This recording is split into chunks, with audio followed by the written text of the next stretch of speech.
following is a presentation of the Magnitude Sports Network.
It's game time. Let's head up to the broadcast booth for the pregame show right now on Magnitude Sports.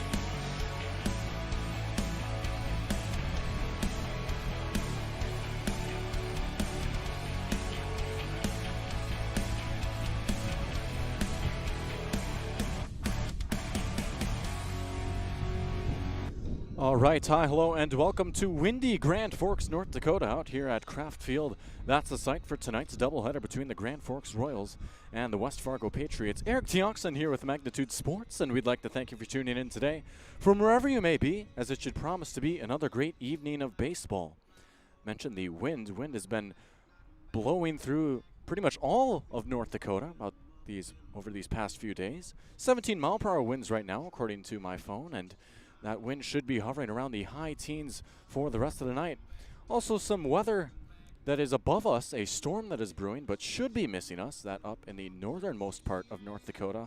Of course, we were hit pretty hard with some storms over these past few days, but should be in for some good weather tonight. Partly cloudy, the sun poking through the sky, but overall should not be a problem. We'll take a look now at our starting lineups here for both these teams, starting off with Grand Forks, as you can take a look at Dylan Damaris. He's warming up right now, and he will be the starting pitcher. As we take a look at Grand Forks lineup, it's Logan Oxted who will be batting first out in right field. Jack Jonke will be over at first base, batting second. Cole Barta will be the catcher, batting third. Ryan Musliak will be the shortstop at cleanup. Chance Colgo will be at third base, batting fifth. Jaden Rusted in left field, batting sixth. Matt Scribner will be in center field, batting seventh. Dylan Demarius, the pitcher, batting eighth. And then Aiden Lee over at second base, batting ninth.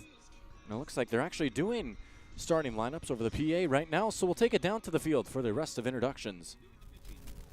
Number 10, Caleb Dewar.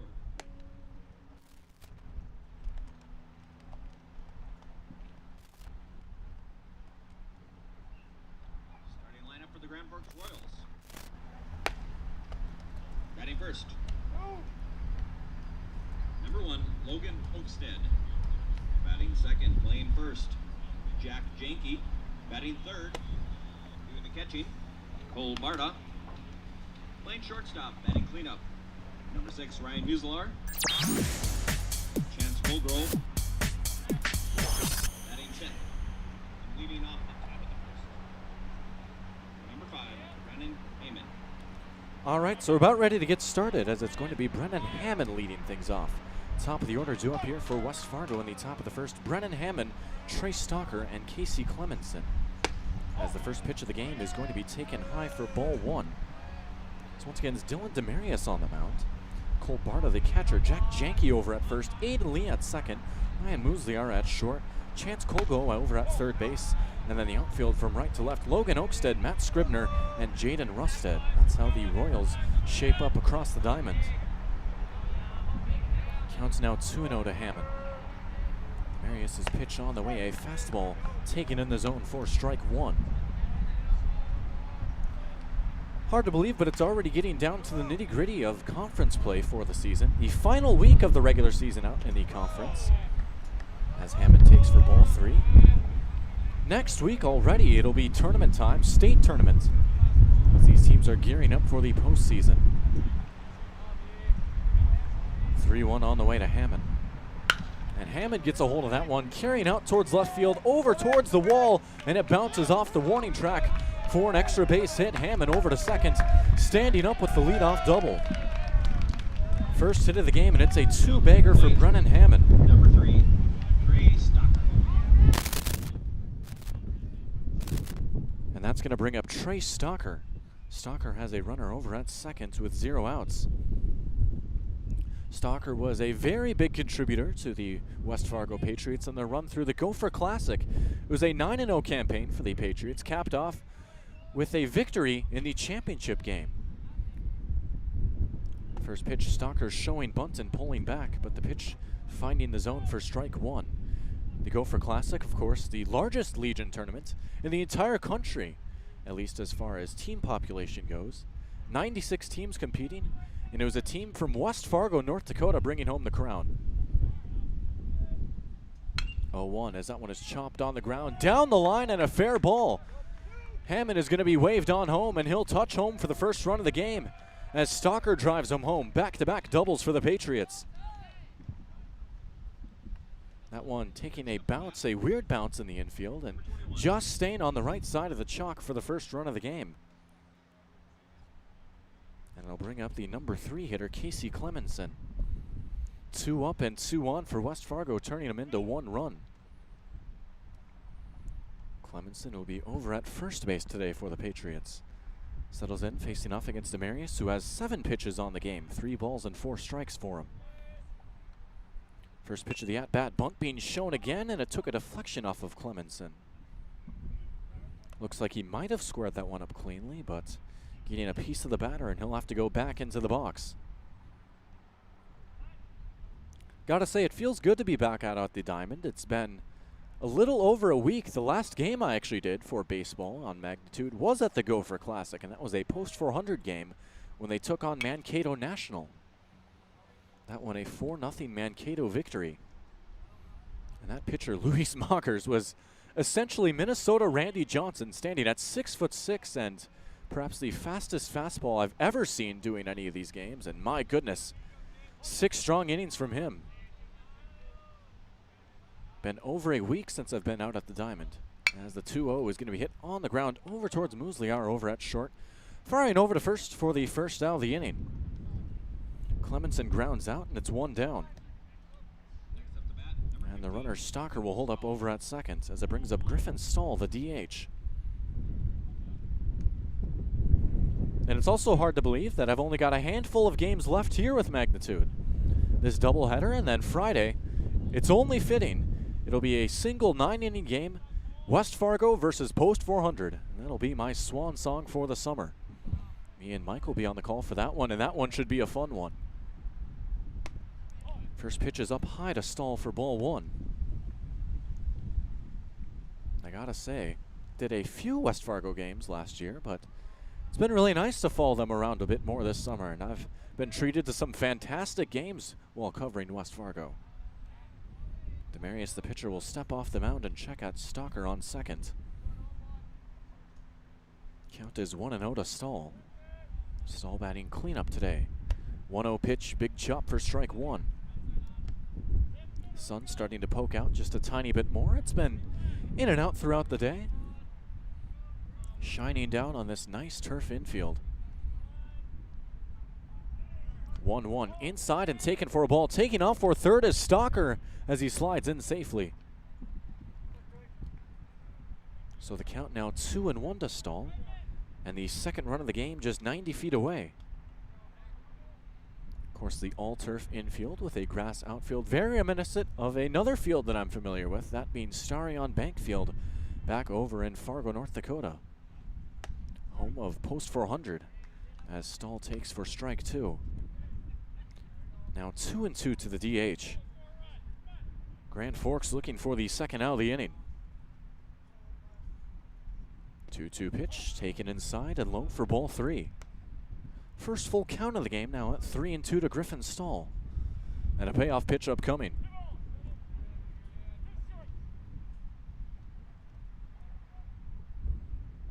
Payoff pitch, survey says it's going to be grounded over towards Lee at second. Coming home to score is going to be Stocker. And coming in safely is going to be Stahl. So that's going to bring home the second run of the game as it makes it 2-0 for West Fargo. And Stahl will be safe over at first. Brings up Evan Berg. Will be officially ruled as a single for Stahl. Berg had a nice home run back in the Gopher Classic. That one a nice shot out to left field. As they'll throw back over to first, checking on Stahl. After Evan Berg, it'll be Seth Wiggestrand who's in the on-deck circle. At least figuratively speaking. As the bunt is shown, and that one going to be taking a hit off of Berg. So already the second bunt attempt that we've seen, taking a hit off of the batter. And Berg's going to have to trot back into the box. Next up to bat, number 9, Seth Wiggestrand. Or actually, looks like they're going to rule him out.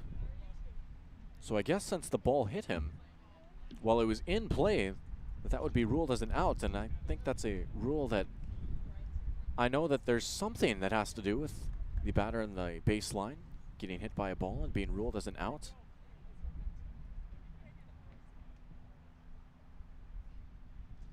Berg still hovering around the box, as is Wiggestrand. Things getting sorted out now between the umpires. The call on the field was out, however. Null admits that even for all of the baseball that I've seen covering teams throughout the past few summers, I do not know the exact ruling off the top of my head, so I'll be curious to see what the call is after further conversation. And it looks like they are going to rule him out. So Berg will be out for the second out of the inning. And I guess one way to rule that would be a ground out. And just for time's sake, that's what I'm going to score it in my phone. So now 2 down for Wiggestrand with a runner over at first. And he takes the first pitch for a ball. After Wiggestrand, it'll be Peyton Jancy. Jancy, the catcher, will be on his toes as he'll have to be ready to get behind the plate perhaps. Or perhaps hit.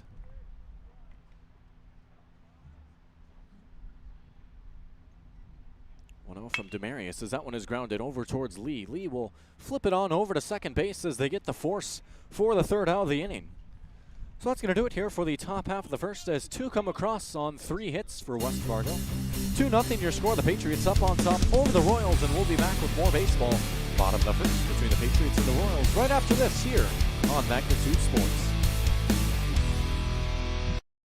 Looking for a new home? Make home happen by getting pre-qualified for free with Sean Carlson at Town & Country Credit Union. He'll help you find the best mortgage options for you and keep the process running smoothly from beginning to end. With a 97% satisfaction rate, awesome rewards, low fees, and great rates, it's clear why members love Town & Country Credit Union. Stop in or visit townandcountry.org to find out how you can become a Town & Country member today. Insured by NCUA, Equal Housing Lender.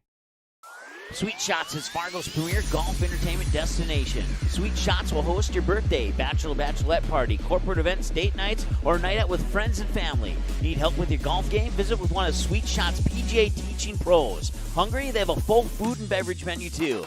Try your shot in one of 60 climate control hitting suites or one of 5 indoor full swing simulators that include golf, hockey, hunting, football, soccer, and zombie dodgeball. Make the trip to 3400 James Way South in Fargo or visit sweetshots.com for much more. All right, welcome back. The wind has picked up just a tiny bit, so I'd like to apologize to you viewers at home that might be hearing mostly wind as we've turned down the crowd mic for the moment being, but I can still see the little green indicator for my headset lighting up when the wind breezes through. But we're here in the bottom of the first. It's West Fargo and Grand Forks, and it's going to be the top of the order due up for the Royals. Logan Oakstead, Jack Janke, and Cole Barta, the 3 scheduled to hit, as they face off against Caleb Deere, who will be the starter for the Patriots. And we'll take a look at how the Patriots shape up across the diamond, as it's going to be Deere on the mound, Peyton Jancy catching, Casey Clemenson at first base, Seth Wiggestrand at second, Brennan Hammond at shortstop, Evan Berg over at third, and then the outfield from right to left, Cooper Borkart, Nolan Dodds, and Trey Stalker. So here is Logan Oakstead to start things off. 2-0 here, West Fargo with 2 runs on 3 hits back in the top of the first. Both these teams will be squaring off against Mandan in their next conference action, as I believe West Fargo will be facing off against Mandan 2 days from now, what would be Thursday, and Grand Forks will square off against Mandan tomorrow. A bit of a road trip of sorts for Mandan. So it'll be in Grand Forks and then traveling out to Young Field. 0-1 on the way. That pitch is going to be taken for strike two. Quick 0-2 count to Logan Oakstead.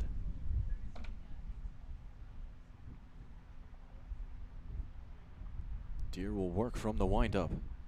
Pitch on the way. Fastball sent the other way, but foul. Carrying out over towards that fence in foul territory. A lot of supporters gathered over there. Seems to be a Grand Forks side and a West Fargo side. Of course, the fans, family, and friends congregating near their team's respective dugouts. Count remains at 0-2.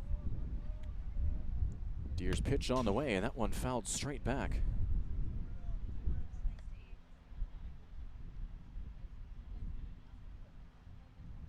Count remains at 0-2 as Oakstead will settle back into the box. Deer deals. That one taken up high and inside for a ball. These two teams with inverse conference records. West Fargo 10-4 statewide in the conference, and Grand Forks 4-10. 1-2 pitch. That one hit hard over towards Wiggestrand at second, who fires over to first for out number one. 4-3 ground out retires the leadoff man as it brings up Jack Janke. Next up to bat,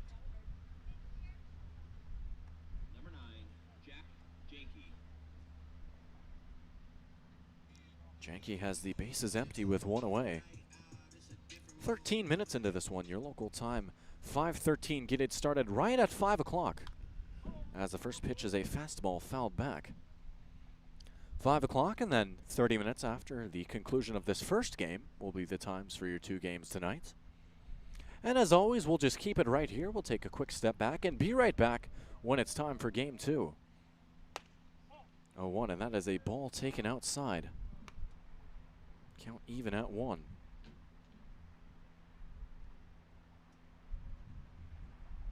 1-1 from Deer. And a big chop for strike two. Count at 1-2 now to Jack Janke. Cole Barta in the on-deck circle.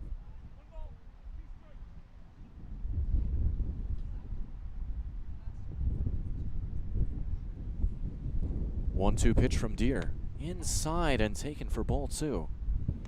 I mentioned in the previous half inning, Wiggestrand was figuratively in the on-deck circle. There are on-deck circles located near each team's dugout. Wiggestrand opting not to stand in it, but Barta opting to. Nice pitch from Deer for strike three. Buffalo Wild Wings strikeout for your second out of the inning. He got him swinging, and it brings up Cole Barta. Barta, the number 3 hitter and the catcher today for Grand Forks. He's got the bases empty with 2 away.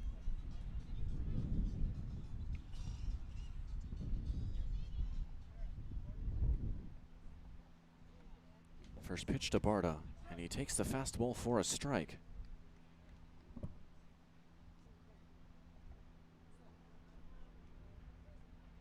Now the 0-1 on the way. That one going to be popped up very high, but carrying out over the backstop and the bleachers, dropping for a foul ball, and I can hear a whistle coming in. As I'd imagine, that is a whistle cueing someone up to go grab that ball. Count is at 0-2. That one going to be chopped over towards short. Hammond charging in and firing over to first for the third out of the inning. So that's going to do it for the bottom of the first. It's a 1-2-3 inning. No runs, no hits, no errors, no nothing. We'll take it to the seconds. 2-0 your score, the Patriots and the Royals, and it's the Patriots leading. Eric Tiongson with Magnitude Sports, and we're back with more in a moment.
All right, welcome back. About to start the second inning here. It's 2-0 your score.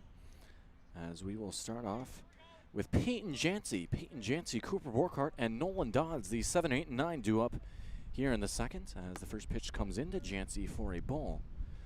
For Dylan Demarius, it was 20 pitches in the first inning, 7 balls and 13 strikes for him. Now at 21 after that ball taken by Jancy.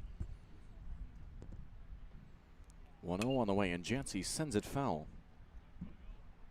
And I believe, if my memory serves me correct, Peyton Jancy played a crucial role in the most recent conference win for West Fargo. That won a 3-2 walk-off against Post 2 out at Young Field, and it was Jancy who delivered the walk-off hit as he takes the breaking ball for strike 2. Jancy also had a home run back in the Gopher Classic. Been having another very productive plate, both behind and at the dish. 1-2 pitch on the way, and he takes for a ball. 2-2.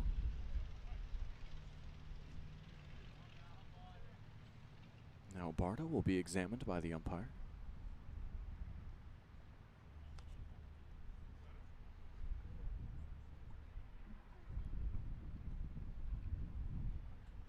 And everyone will reset. Bit of a chance for Jancy to get a breather in. Demarius looking for out number 1. 2-2 popped up very high and just over my head. Gonna drop right behind the bleachers and roll into the parking lot. Maybe. So fouled off by Jancy, and it keeps the count at 2. And still have yet to get a foul ball in my area, but I was pretty darn close right there. Only a few games left to see if that can happen. 2-2 pitch, and it's going to be taken just outside of the zone, I should say, for a ball. 3-2. Looking to be a bit low and inside, and it's a full count to the catcher, Jancy. Payoff pitch. Survey says grounded over towards Musliar at shortstop. Over to first for out number 1. So they get the ground out on the payoff pitch, and it retires the leadoff man as it brings up Cooper Borkhardt. Borkhardt has the bases empty with 1 away.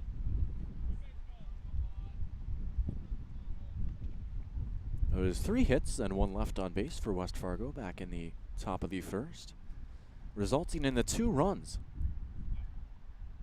First pitch to Borkhardt, and he sends it foul. That one carrying out over towards the field that is a bit behind us. Looks to be a smaller sized field. Of course, there's a lot surrounding this area. Can see some stores off in the distance out near right field, as well as the smaller fields. We have the Blue Line Club Arena, which I believe is a rink inside, also located next to Red River High School. 1-1 pitch, and that one is going to be taken for strike 2. So 1-2 now to Borkhardt. Grand Forks looking for out number 2. Demarius deals. Off-speed pitch is going to be dribbled over towards Colgo at third. Firing over to first, and a nice play for out number 2. Chance Colgo on the move, and he fires on the hop. And they get the second out of the inning. Brings up Nolan Dodds. Dodds has the bases empty with 2 away. Grand Forks looking to answer the 1-2-3 inning with a 1-2-3 of their own. First pitch, Dodds showing bunt and laying it down the line. It stays fair, charging in as Colgo, and Dodds is going to be safe over at first. Nice hustle by Nolan Dodds, and I believe they're going to chalk that up as a bunt single, and they will. 4th hit of the game, and it brings us back to the top of the order, and Brennan Hammond. Hammond started things off with a double in the left center gap. He's 1 for 1 on the game. There's actually back-to-back doubles that got the runs for West Fargo, as Dodds is going to take off for second and get in standing up. Hammond will take for ball 1.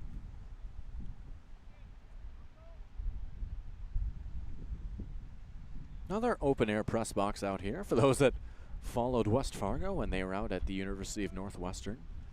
It was up in the football bleachers. Thankfully, we're up in the bleachers for the baseball diamond this time. But I gotta say, that was a pretty unique and, in a weird way, fun experience, setting all the way up there. But it's certainly nice to be up and close to the action right here, too. Count is at 1-1 to Hammond as the wind picks up once again. Dodd's now over at second, getting a lead off as the pitch comes in for strike two.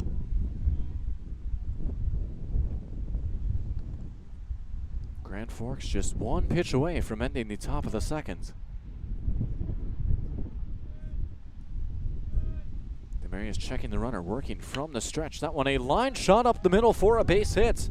And Dodds is going to be waved on home, and he's going to get in standing up for the third run of the game. RBI single for Brennan Hammond. He's now 2 for 2. So the stolen base and then the speed of Dodds scoring after the speed getting him on base with the bunt. 2 in the top of the first and 1 in the top of the second for the Patriots as it brings up Trey Stalker. Demarius will check the runner over at first as Hammond is just able to slide in safely. Now 5 hits on the game for West Fargo.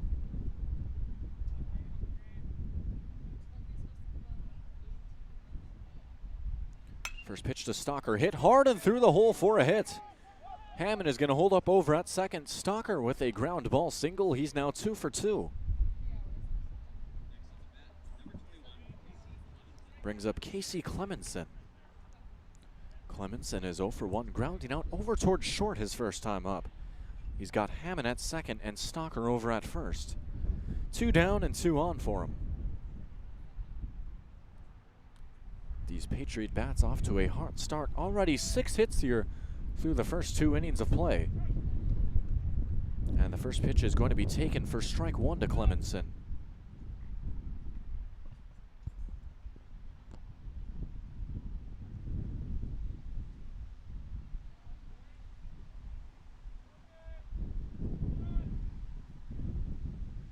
And now the pitcher Demarius will step off the mound for a brief moment, just keeping tabs on Hammond over at second.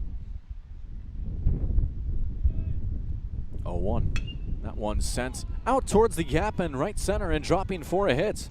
Being waved home is Hammond, and now looks like Stalker was going to be waved home initially. He'll hold up over at third as Clemenson is aboard with an RBI single. And that makes it 4-0. 2 in the first and 2 in the second for West Fargo. Puts runners on the corners now for Griffin Stahl. Stahl is 1 for 1 with a single.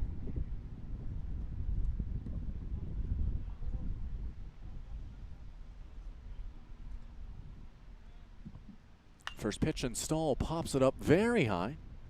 That one is just going to narrowly miss the bleachers as it drops over near the parking lot for a foul ball. That last pitch, number 40 for Dylan Demarius.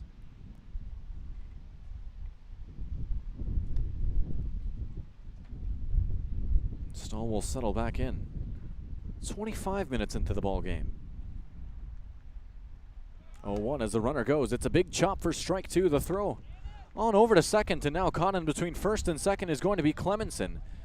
And Lee wisely keeping tabs on the runner Stalker over at third. Clemenson will retreat back over to first base. Clemenson maybe perhaps going for some trickery there, trying to maybe bait a throw and then get Stalker to take off for home. Count is at 0-2 to Stahl.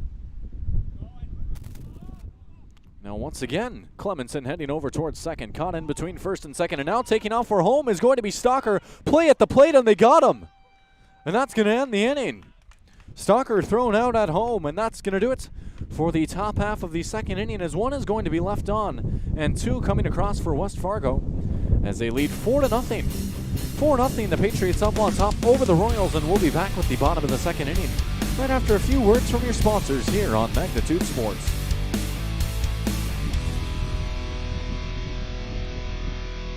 Buffalo Wild Wings win-win value lineup gives you and your friends more for less. With buy one, get one half off traditional wings every Tuesday. Buy one, get one free boneless wings every Thursday. And $3 tolls every day. Only at Buffalo Wild Wings. Buying, selling, or leasing commercial real estate or farmland in the Fargo, Moorhead, and surrounding area?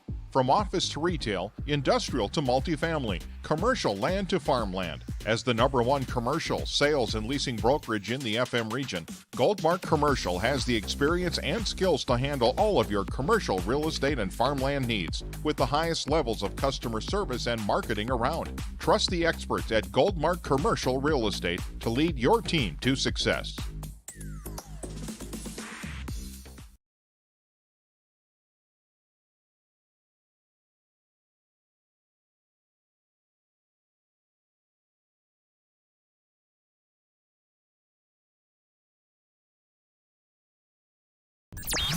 All right, welcome back. Going to be the 4, 5, and 6 duo for the Royals here in the bottom of the second inning. Ryan Musliar, Chance Colgo, and Jaden Rusted. Muslar, the cleanup man, settles in, facing off against Caleb Deere, who's got 14 pitches on the game. 3 balls and 11 strikes for Deere. 28 minutes into the ball game here in the bottom of the second. And the Patriots off to a hot start as Muslar swings at the first pitch for strike 1. 7 hits and 2 left on thus far for West Fargo.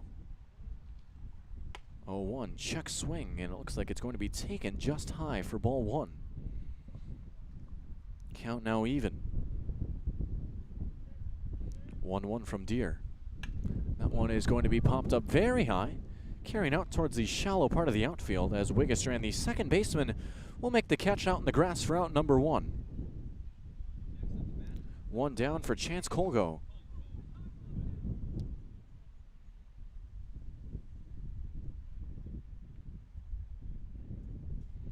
Colgo has the bases empty with 1 away. After that, Jaden Rusted and then Matt Scribner.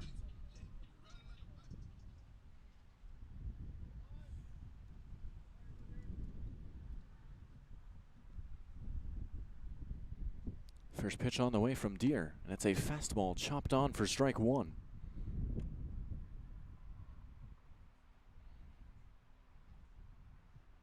Count at 0-1, and Deere will go back to work. Second pitch, another fastball. That one chopped at and fell. One of the Patriot players going and fetching that ball and tossing it back to the umpire. Count at 0-2. Deere's pitch, that one going to be a tough one. Over at third for Berg. Hat coming off, firing over to first, close play, and we got 2 away. 2 down on the 5-3 ground out. And it brings up Jaden Rusted. Base is empty and 2 away for Rusted. Deere now on 20 pitches on the game. And there's that wind at play once again, and Berg over at third is fastening his hat just a little bit tighter. Looks like he has some shades resting on top of his hat as well. First pitch, Rusted sends it up very high and foul. I lost track of that one for the moment, but that one landing almost directly behind me. 0-1. Pitch on the way, and it's taken on the outside corner for strike 2. Deere now just 1 pitch away from back-to-back 1-2-3s. 0-2, and he got him. Another Buffalo Wild Wings strikeout for Caleb Deere, and it's another 1-2-3 for Caleb Deere, as that'll do it here for the bottom of the second. No runs, no hits, no errors, no nothing as we take it towards the third. 4-0 your score. The Patriots up on top over the Royals. It's going to be Griffin Stahl, Evan Berg, and Seth Wiggistran, the 4, 5, and 6 scheduled to hit right after this. We'll be right back. Why do I choose to work here? It's the people. It's the feeling that you get when you've been gone for a weekend and everybody's genuinely happy to see you and you're so happy to see them too. They are wonderful. The staff is wonderful. They are so friendly. They're so happy all the time.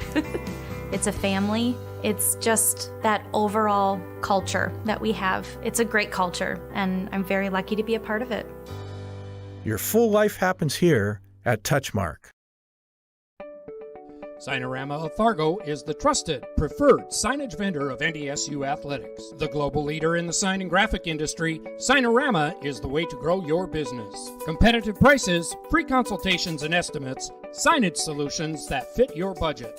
Signorama is locally owned and committed to community support. Trusted by the Bison, be a championship business with Signorama. Call or go online at sarvalley.com.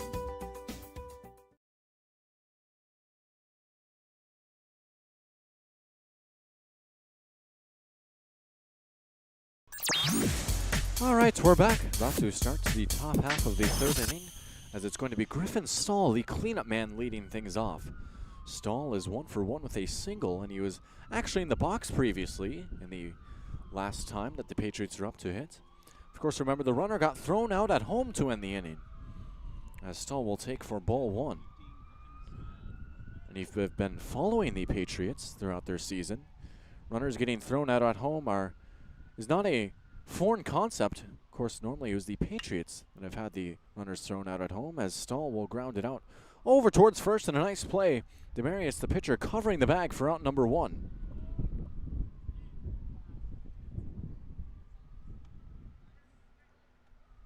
It's going to bring up Evan Berg. Berg has the bases empty with 1 away. Of course, you've seen a few outfield assists from Carter O'Lean, as well as a couple of other plays at the plate. But a nice play at the plate for Grand Forks to end the top half of the second. First pitch to Berg and a big chop for strike 1. Berg is 0 for 1 with a ground out. Looking at an 0-1 count against Dylan Demarius, who has 44 pitches now, 13 balls and 31 strikes. 0-1 breaking ball chopped on for strike 2. Quick 0-2 count to the third baseman, Seth Wiggestrand, in the on-deck circle.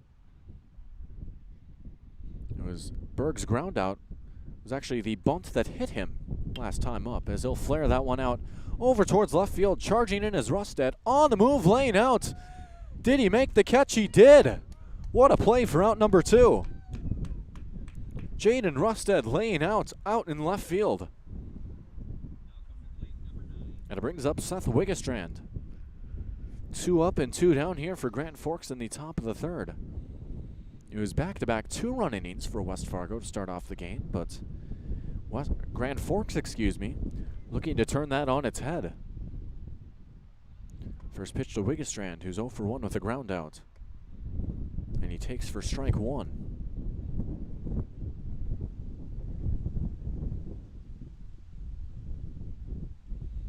One on the way, and that one chopped on for strike 2.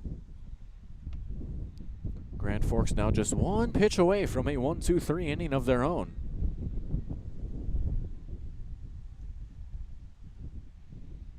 Demarius from the windup. That one going to be taken high and tight for a ball. Wiggestrand turning away from that one, and will settle in the box with a 1-2 count. Next pitch will be number 50 for Demarius. And it's going to be sent out towards center field. Scribner drifting on underneath it, tracking it in the wind, and making the catch for out number 3. So it is going to be a 1-2-3 inning, as that'll do it for the top half of the third. No runs, no hits, no errors, no nothing. 4-0 your score remains. The Patriots up on top over the Royals, and we're back with more baseball on Magnitude Sports in a moment, right after this. The Knickerbocker in Hickson, North Dakota is the place for you and your friends to come and enjoy cold drinks, great food, and sports, all under a friendly and fun atmosphere. Whether it's the Vikings, Twins, Wild, NDSU Bison, or one of your favorite teams, watch all the games at the Knickerbocker. Open Monday through Friday, 11 a.m. to 2 a.m., and Sunday, 12 noon to 2 a.m. You can find the Knickerbocker at 412 Main Avenue in Hickson, just a 10-minute drive south of Fargo. Take University Drive, head south until you arrive. You may already know that at Clothes Mentor, you can shop great designer brands without the full designer price, and that you can bring your gently used items into Clothes Mentor and sell them for cash on the spot. Here's something else you should know. Buying and selling at Clothes Mentor aids in water preservation, reduces chemical pollution, decreases landfill waste, boosts your local community. That's right, it's resale, and it's better than retail. Be green and kind to the environment by selling your clothing and buying sustainable fashion for yourself.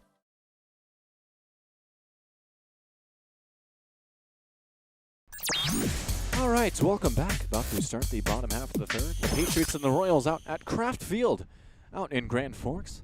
I'd like to take a moment to thank a few of our sponsors as well, as we'd like to thank Sean Carlson, Town and Country Credit Union, Sweet Shots, Custom Express Car Wash, Runnings, Buffalo Wild Wings, Goldmark, and Touchmark. And without their generous contributions, then broadcasts like these would not be possible. So thank you. I'd also like to thank each and every one of you viewers tuning in, as without you tuning in, we'd have no one to broadcast to.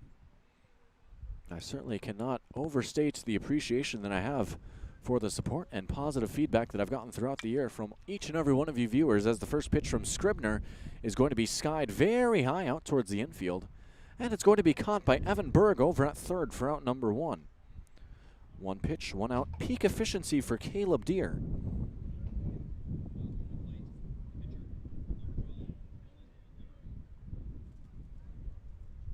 Brings up the pitcher Dylan Demarais, as he has the bases empty and 1 away.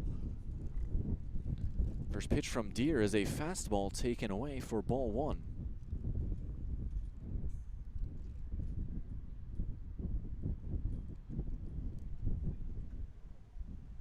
Second pitch, that one going to be hit up the middle, charging over is Hammond into the hole, firing over to first. What a play. There's your second out of the inning. My goodness. And it brings up Aiden Lee, the number 9 hitter. Deere on 26 pitches now, 5 balls and 21 strikes. Brennan Hammond flashing the leather over at short.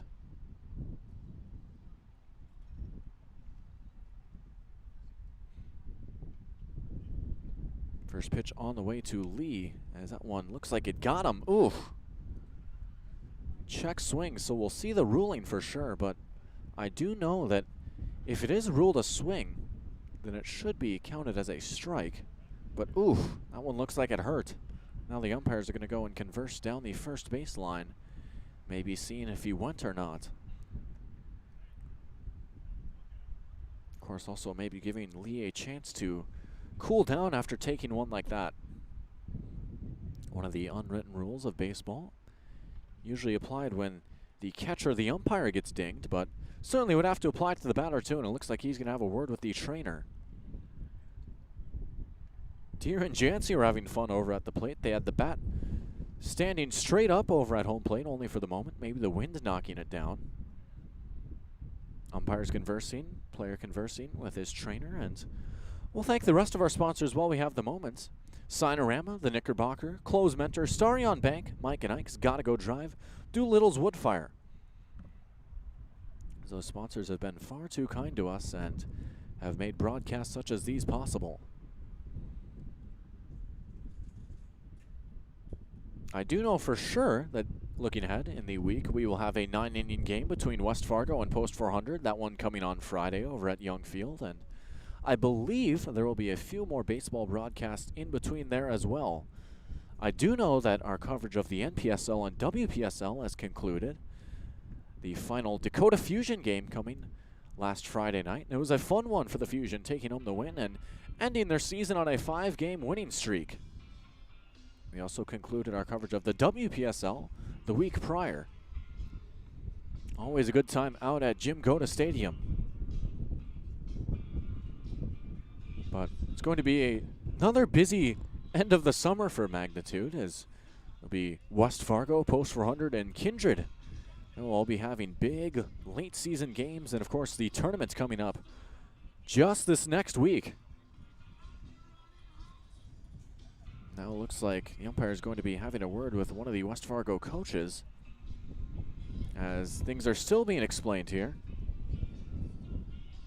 But it is a brief stoppage of play after the batter Lee taking a pretty bad one, a stinger of sorts, getting tended to.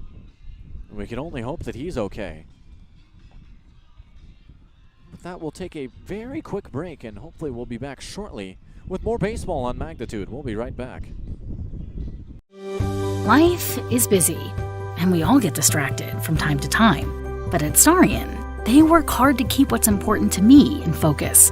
They are continually upgrading their technology, so I can spend more time playing and less time banking.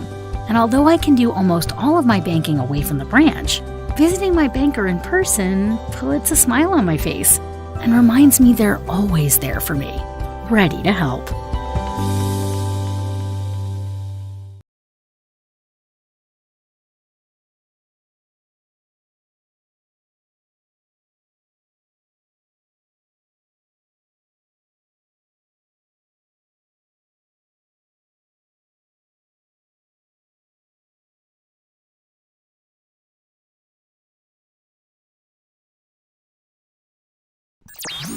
Alright, we're back. It's going to be Logan Oakstead who's settling into the box as Oakstead takes the first pitch to him for a ball, 1-0 the count.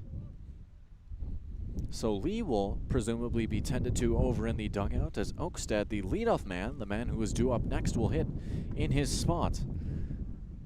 Count now even at 1 to Oakstead, and we'll see exactly how that affects how the batting order plays out. As it looks like Jack Janke will be on the on-deck circle. So presumably just back to the top of the order for Grand Forks as Oakstead takes the pitch for strike 2. Or actually, I stand corrected, as it looks like Lee will be over at first. So they rule it as a hit by pitch for Lee. As I'll have to go and fix that on my phone as Deere got him looking for strike 3 to end the inning. Another Buffalo Wild Wings strikeout for Caleb Deere, and that ends the third as one is going to be stranded. And your score remains 4-0. Grand Forks trailing West Fargo. And to the fourth we go. We'll be back with more baseball here in a moment on Magnitude Sports.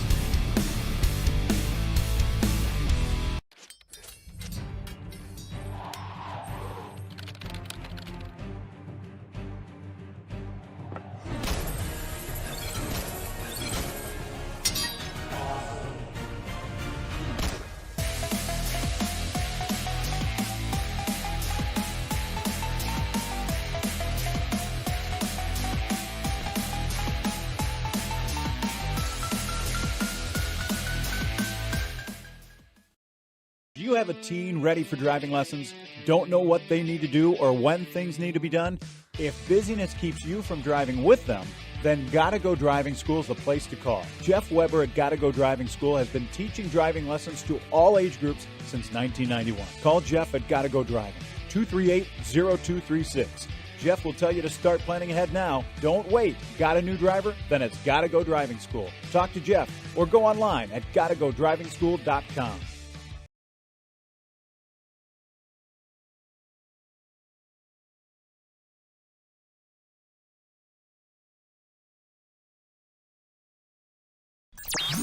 All right, welcome back. About to start the top half of the fourth as it's going to be Peyton Jancy, Cooper Borkart, and Nolan Dodds, the three scheduled to hit.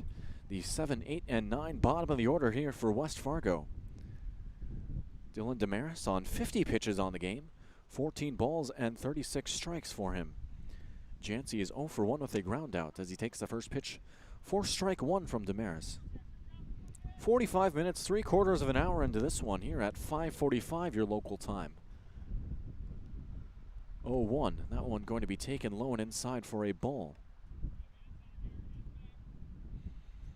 But it was back-to-back 2-run frames for West Fargo, and since then the scoring has settled down just a little bit. Back-to-back scoreless frames here for these two teams as that one is hit hard over towards Colgo, who nearly made a spectacular play. Jancy's going to be safe over at first. Laying out and nearly putting the squeeze on that one, as I believe it's going to be ruled as an error. So it'll be the first error of the game for either team as Jancy's aboard for Cooper Borkart. Borkart is 0 for 1, grounding out his first time up. And he takes the first pitch for a strike, or excuse me, a ball. Umpire is sticking his arm out, but maybe just relaxing himself a little bit. As Damaris will check on Jancy over at first. Perhaps showing my rust slightly. Of course, being over a week removed from my most recent baseball game. As Borkart takes for ball 2.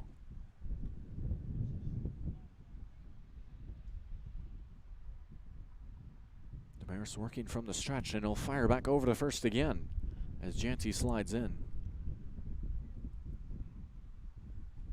No courtesy runner being used for Jancy, the catcher. Of course, that is common practice sometimes.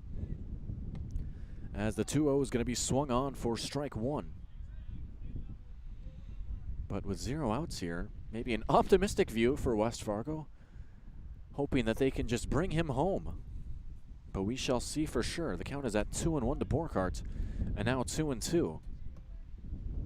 And that one a much more definitive strike call from the umpire, instead of just lazily reaching his arm out.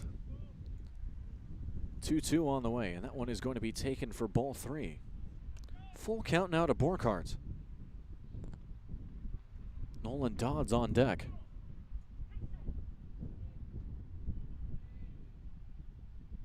Payoff pitch. Survey says fouled straight back. Borkart able to stay alive.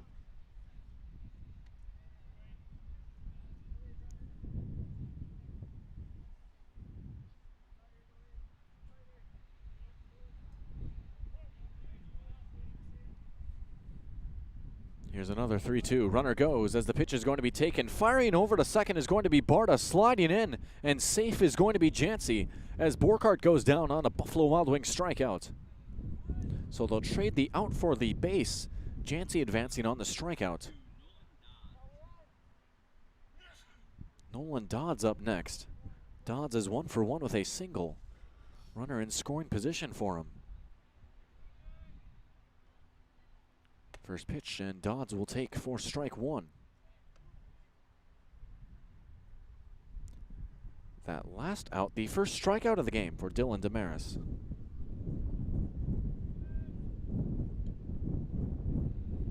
Oh, 0-1, and that one is going to be taken low and inside. Dodds has an even count.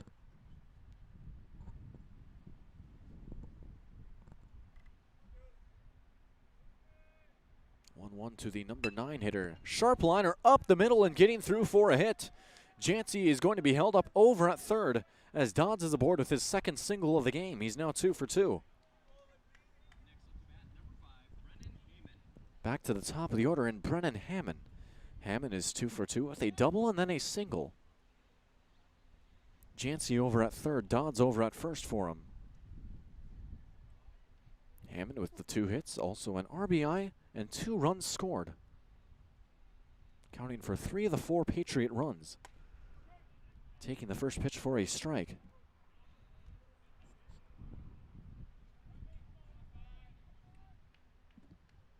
That last hit, number 8 for West Fargo on the game. 0-1 pitch, runner goes over towards second. Sliding in is Dodds, and he is safe on the throw. Dodds safe at second, now 2 in scoring position. Dodds at second, Jancy at third. And the count is at 1-1.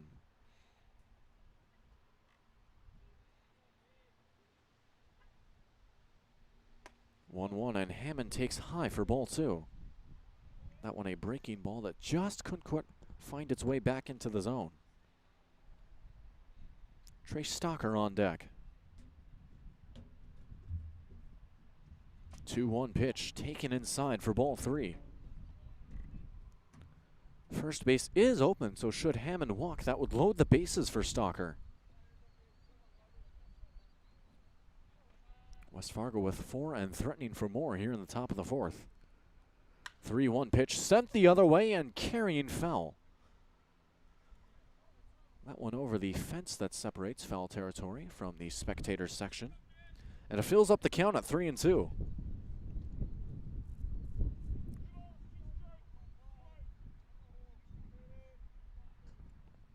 Payoff pitch on the way. And that one a line shot getting through for a hit. Hammond is going to have his 3rd hit of the game. Coming home is going to be Dodds, and Dodds touches home standing up. A 2-run single for Brennan Hammond. He's now 3 for 3 on the game. And it's 6-0, West Fargo on top. Trey Stocker up next. Stocker is 2 for 2 with a double and a single. Mentioned Brennan Hammond's strong performance at the plate. Now 3 RBI, 2 runs scored, and 3 hits. accounting for 5 of the 6 Patriot runs. And now checking back over on the runner is Hammond is going to be taking off for second, and Hammond rounding second, heading over towards third, and he's going to be in standing up. Brennan Hammond advancing 2 bases and now just 90 feet away from scoring run number 7.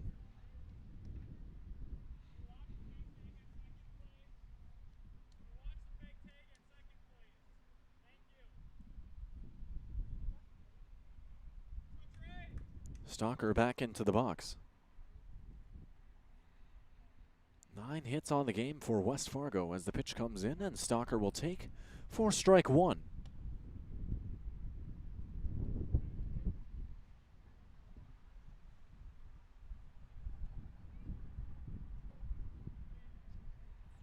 Oh, 1. That one chopped on the ground over towards third. Colgo is going to fire over towards home. Sliding in is going to be Hammond, and Hammond touches the plate safe. Stalker safe over at first as that scores run number 7 for West Fargo. They're going to rule it as an error up on the scoreboard.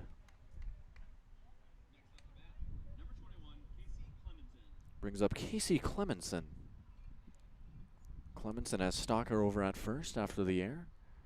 In what is a 7-0 ball game, Clemenson is 1 for 2, grounding out and singling, and he swings at the first pitch and sends it into right field for a base hit.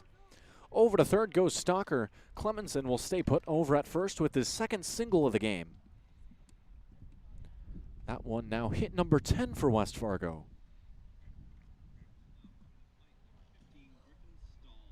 DH Griffin Stahl settling in next. Stahl has runners on the corners. Stalker at third, Clemenson over at first. Stahl is 1 for 2, singling and then grounding out.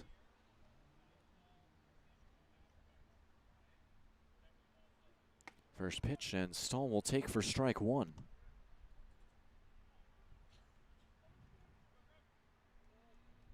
One down here in the top of the 4th. West Fargo with back-to-back 2-run innings to start things off. None in the 3rd and then 3 here in the 4th. Stahl takes for ball. 1-1.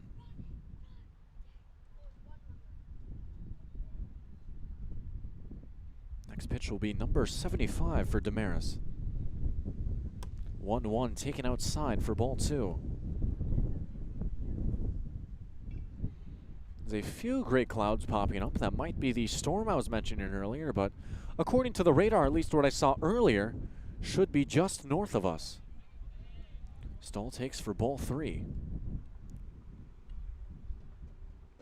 But you never know, especially up in the Midwest. The weather always unpredictable. So maybe between innings I will take a look and give you a radar update. 3-1 pitch, and it's going to be taken for ball 4. Stahl will walk, and that'll load the bases. Bases loaded now for Evan Berg. Berg is 0 for 2, grounding out and then flying out. Trey Stalker over at third, Casey Clemenson over at second, and Griffin Stahl over at first. Those are your faces on the bases for the Patriots. Bases loaded here with 1 down in the top of the 4th. And Berg will take the first pitch for strike 1.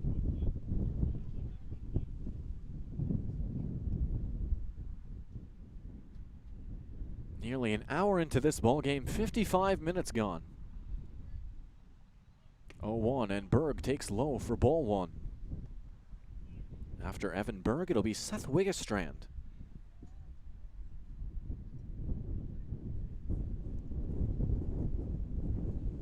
1-1 on the way, and that one taken high and away for ball 2.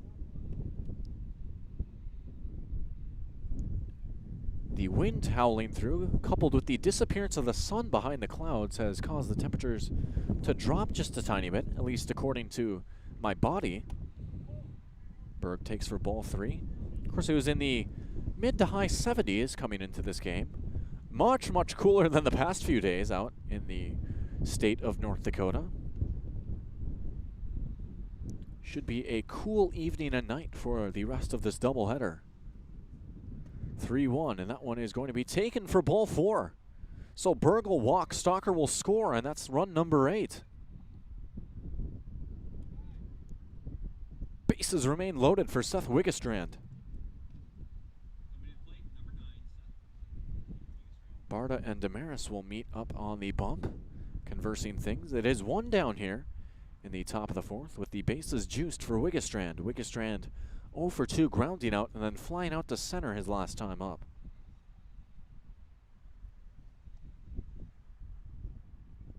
And unless there is a double play, West Fargo will bat around here in the top of the 4th.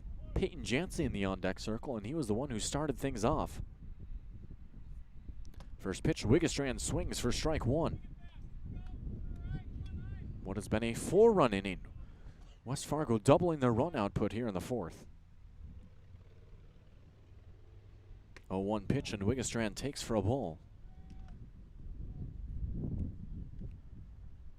Count now even at 1.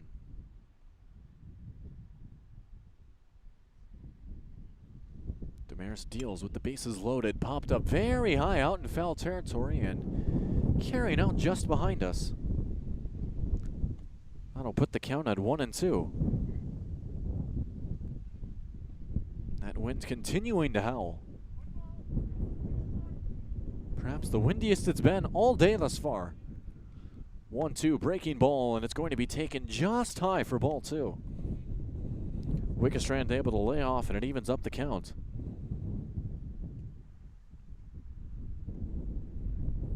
2-2. That one hit hard and carrying out through the hole for a hit. Clemenson coming home to score. Being waved home is Stahl. Throw coming in, and Stahl will touch home to make it a 10-0 ball game. West Fargo leading by double digits now here in the 4th. 2 runs coming across off the Seth Wiggestrand single.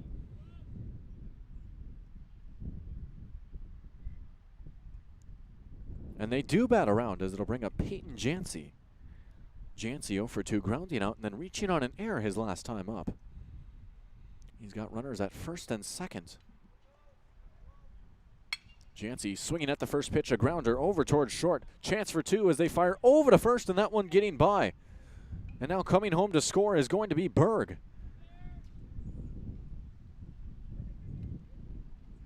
So I'll make it 11-0 as they get the out. Now 2 down. Jancy going to be the runner over at second.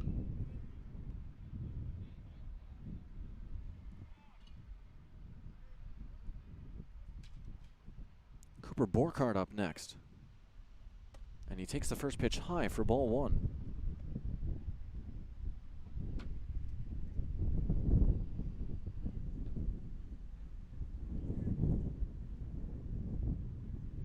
Borkhardt 0 for 2 with a ground out and then a strikeout as he takes the pitch to even the count at 1. Peyton Jancy the runner over at second. What is now an 11-0 ball game. West Fargo scoring 7 here in the top of the 4th. Pitch high for ball 2.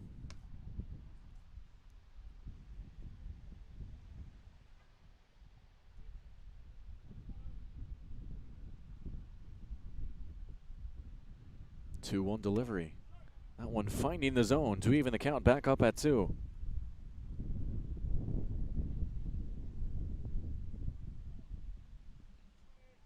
Actually might be mistaken as they still have 1 out up on the scoreboard. That pitch is going to be flared out, carried out over towards the fans. Fouled off for strike 2. But I think they got the runner, as it would make sense as there's only 1 on base and only 1 scoring on the previous play. 2-2 pitch, and it's taken inside for ball 3. Full count now at 3-2 to Borkhardt.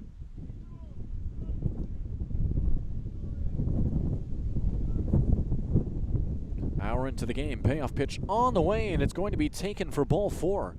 Borkhardt will walk. Puts on 2 for Nolan Dodds. Dodds 2 for 2 with 2 singles.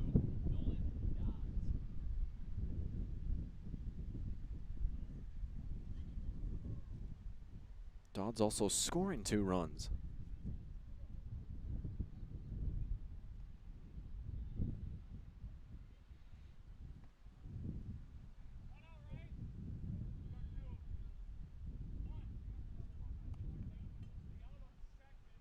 And now it looks like umpire is having a conversation with the West Fargo dugout about the out situation, and For once in my life, it looks like I was right, as it was 2 outs up on the board. So 2 down for Dodds with 2 on. Say that, of course, very tongue-in-cheek, as Dodds takes the pitch for ball 1. But it's always easy to second-guess yourself when you look up and you have something different on your phone or maybe on the scoreboard that you see on the screen. That pitch gets away. Jancy taking out for third. Taking out for second is going to be Borkart, and they're both in standing up. 2-0 to Dodds with 2 in scoring position.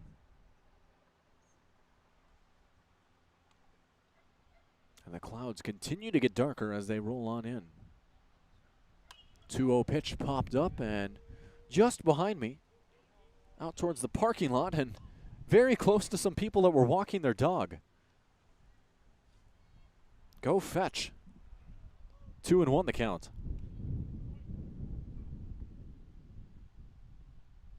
Pitch on the way as the dog continues to bark. It's sent out towards the outfield as Scribner will drift over and will make the catch in center field for out number 3. So that's going to do it here for the top half of the 4th. We're halfway through this one. 11-0 your score. The Patriots exploding for 7 here at the top of the 4th. To the bottom of the 4th we go. We'll be back with more baseball. The Patriots and the Royals on Magnitude Sports. And we're back in a moment.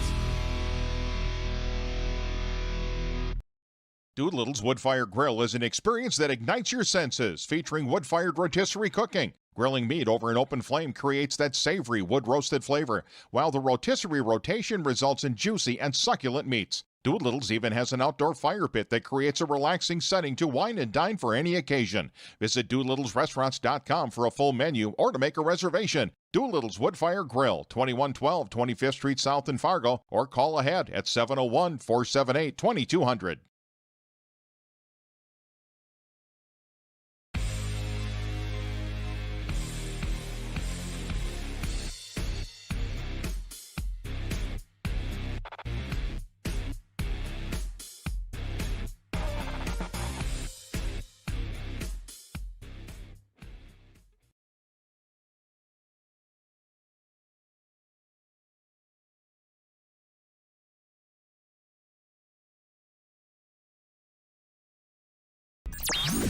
All right, welcome back to a windy Kraft Field out in Grand Forks, North Dakota. 11-0 your score. The Patriots up on top over the Royals in game 1 of 2 of a doubleheader. I say windy. It might soon be rainy as well, as I got a chance to check the radar in between innings, and the storm system that was originally scheduled to move up north has now rotated about 90 degrees and is headed right for us.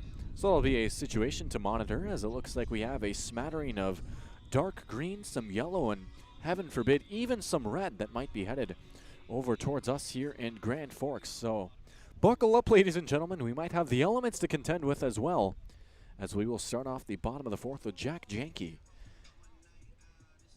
Jack Janke, Cole Barta, and Ryan Muslar will be the 3 scheduled to hit. The 2, 3, and 4 for Grand Forks. Janke is 0 for 1 with a strikeout. First pitch from Deere is going to be sent foul for strike 1.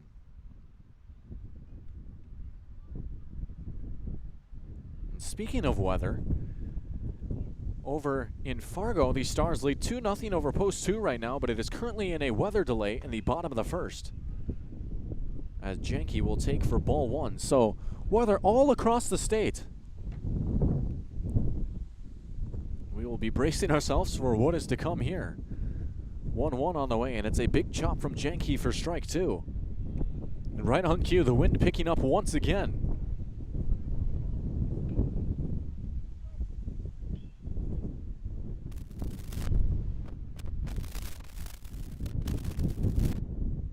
One-two pitch, and that one hit hard and carrying out over towards some fans down the line. Foul ball keeps the count where it is. But we can hope it's rain and only rain and nothing too serious. Of course, with the turf infield, a little bit easier to deal with. Here's a 1-2 from Deere. That one is going to be swung on for strike 3. Buffalo Wild Wings strikeout for your first out of the inning. Brings up Cole Barta. Barta 0 for 1 with a ground out.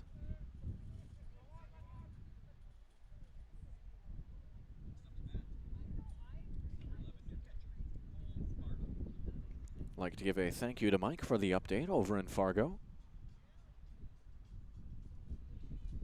Barta settles in. First pitch to him is going to be taken for, I believe, strike one, and it is.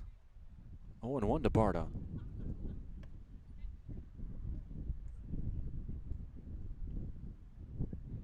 .607 your local time as the precipitation continues to go on in. Looks like the worst of it is up in Grafton right now, as that pitch will be taken to even the count at 1.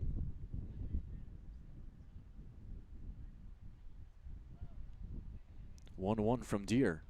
Fastball taken away for ball 2.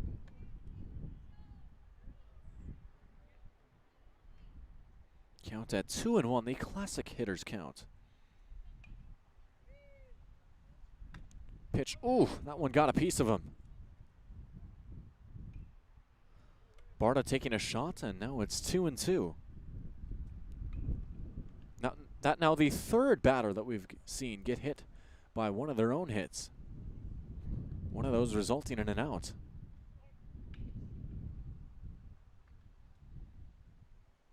.2-2 on the way from Deer. It's going to be a fastball taken low and away for ball 3.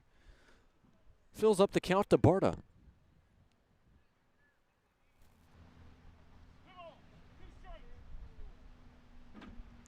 Payoff pitch. Survey says chopped over down the line and fell. And Barta stays alive. Wind's dying down, so we'll turn up our crowd mic for the moment. Almost get the feeling, the eerie feeling of the calm before the storm. Count remains full after the foul ball. Another 3-2. That one smoked through the hole for a base hit. And the first hit of the game for Grand Forks. Cole Barta breaking up the no-hitter here in the bottom of the 4th. And it brings up Ryan Muslar.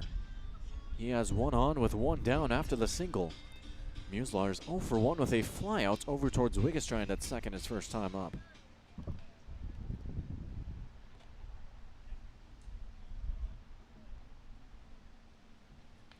First pitch, Muslar takes down the middle for strike 1.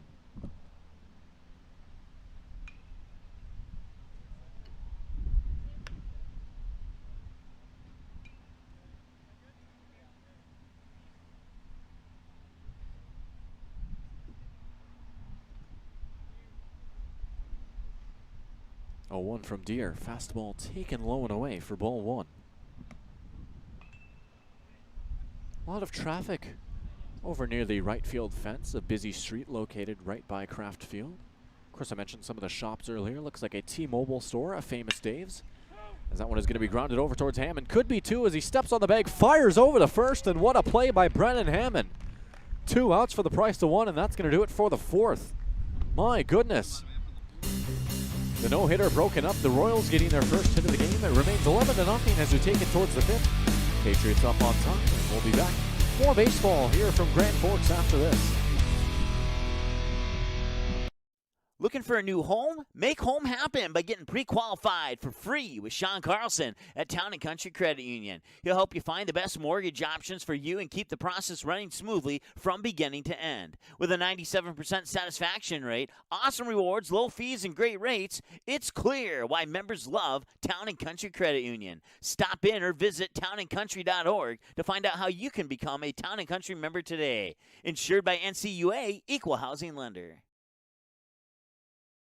Sweet Shots is Fargo's premier golf entertainment destination. Sweet Shots will host your birthday, bachelorette party, corporate events, date nights, or night out with friends and family. Need help with your golf game? Visit with one of Sweet Shots' PGA teaching pros. Hungry? They have a full food and beverage menu too.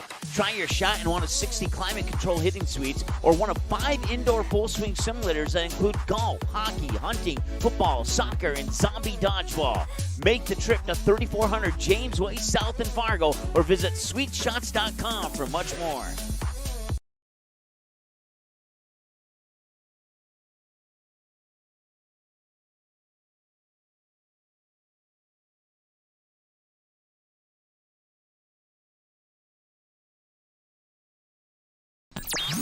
All right, welcome back. About to start the top half of the 5th inning through 4. It's 11-0. The Patriots leading the Royals. We have a few changes across the diamond as well. A new pitcher coming in. It's going to be Logan Oakstead taking the bump for Dylan Damaris. And Damaris will go out to right field. So a like-for-like swap there. Pitcher swapping out with the right fielder. And from what I see, that appears to be the only change thus far on the diamond for Grand Forks. Oakstead will face off against the top of the order here for the Patriots. Brennan Hammond, Trey Stalker, and Casey Clemenson. Hammond 3 for 3, having himself a day. A double and 2 singles. While also driving in 3 and scoring 3. First pitch, and Hammond will take for ball 1. It is worth noting, of course, with the double-digit margin right now, should West Fargo retain their 10-plus run lead here in the 5th, then the game would be called on the 10-run rule. Always good to keep track of course, in a lot of tournaments it's an 8-run rule after 5, but here in North Dakota it is a 10-run rule after 5. As that pitch comes in for strike 1 to Hammond. 2-1 the count. Once again, Logan Oakstead up on the mounds now for Grand Forks. As the pitch is going to miss high for ball 3. So 3-1 to Hammond with Trey Stalker on deck. Well, he's scheduled to be on deck. Looks like might be Carter O'Lean hitting in his spot. That one is smoked, and that one getting through for a hit. Hammond aboard with his 4th hit of the game. 4 for 4 now with a double and 3 singles.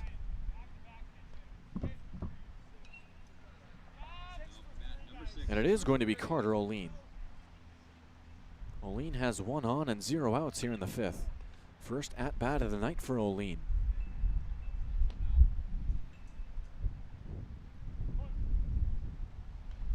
I believe Connor Enns will be hitting after O'Lean. First pitch, line shot over towards short. Nice pick. Now back over to first for the double play, and they got him. Muslar to Janke for 2 outs for the price of 1. My goodness. The good fielding continues between these two teams.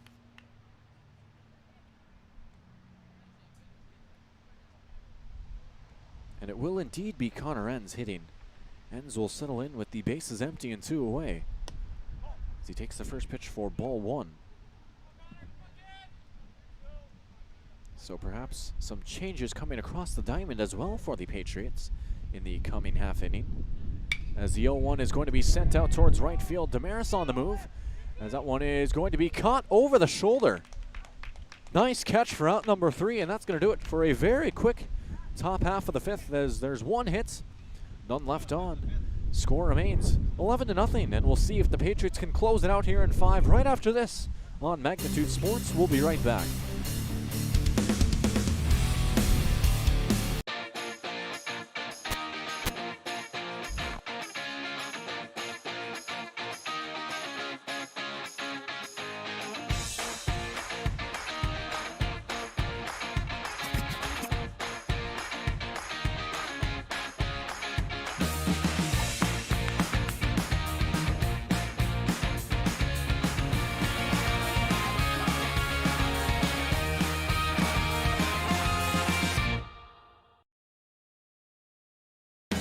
Runnings is celebrating 75 years in business with an incredible 2022 Ford truck giveaway. Just imagine you hitting the road in a brand new fully loaded Runnings Red Super Crew 4x4 truck.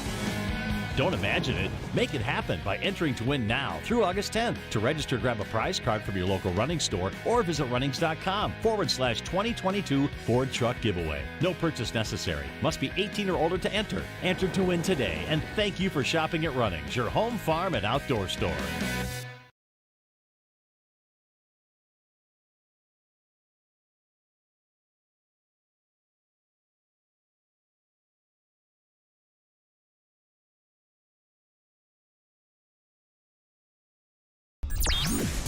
And just like that, we're back live from Grand Forks, North Dakota.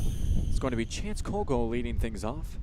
Colgo is 0 for 1 with a ground out over towards third his first time up.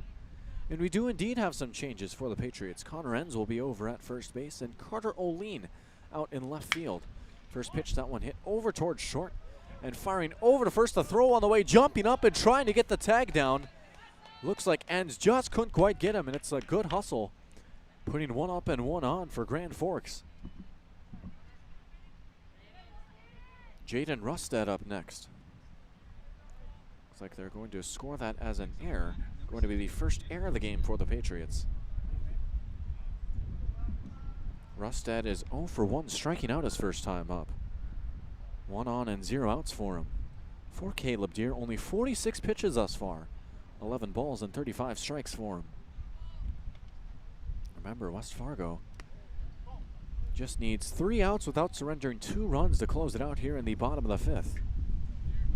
Rustad will take for ball 1. Wind picking up once again as the Storm inches ever so closer. That one's hit over towards Berg at third, firing over to second to get the lead runner, trying to turn 2. But digging out and beating the throw is going to be Rustad. Some good hustle again as it's 1 down on the fielder's choice. Next up to bat, number 4, center fielder Matt Scribner. Matt Scribner up next. Scribner is 0 for 1, flying out his first time up. Rustad the runner at first with 1 out for him. Deere looking to go the distance of sorts. Of course, not a complete game, but he would potentially pitch the entire duration of this game as Scribner takes for ball 1.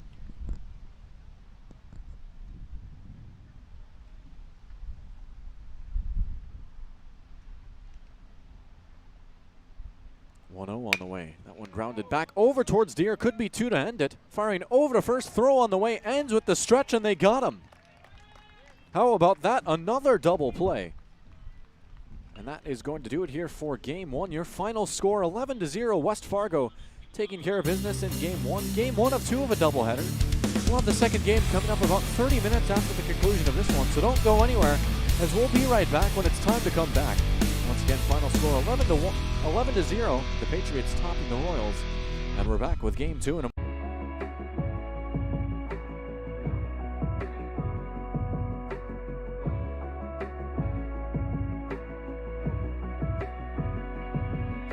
Don't go anywhere.